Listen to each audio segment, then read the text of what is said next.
recently, the Government Accountability Office has raised some question marks on the White House's executive order based on the Bipartisan Safer Communities Act, ordering the Department of Defense through a process of acquisition of firearms in order to make the streets safe. Now, we did a video on that and what they're essentially doing.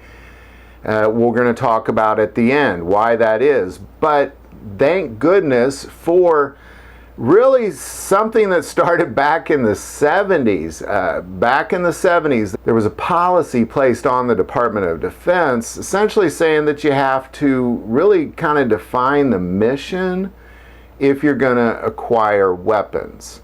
Any weapon system, any sort of weapons that you're going to acquire, you need to define, well, what are you going to use this weapon for? And in 1981, that was completely overhauled. This process referred to as the Department of Defense A-109 Acquisition of Firearms. And this policy spells out clearly that you can't just go acquire firearms. You have to define what the mission is.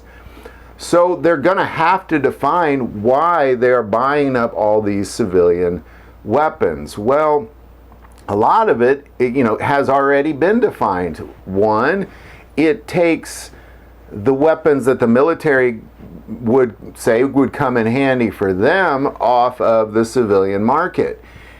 In addition to that, it enforces their financial hand, because obviously the manufacturers of these particular guns, they would just love a government contract.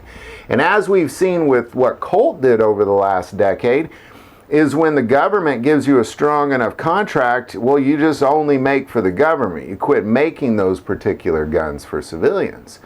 We've already seen manufacturers do this. And of course, we'll see it again. So it acquires all of those guns, but in addition to that, when they're the ones paying them millions of dollars, if not billions of dollars, if not hundreds of billions of dollars, and they say, well, hey, we want you to start putting in smart technologies, and we want you to start putting in micro stamping. Otherwise, you don't get a contract next year.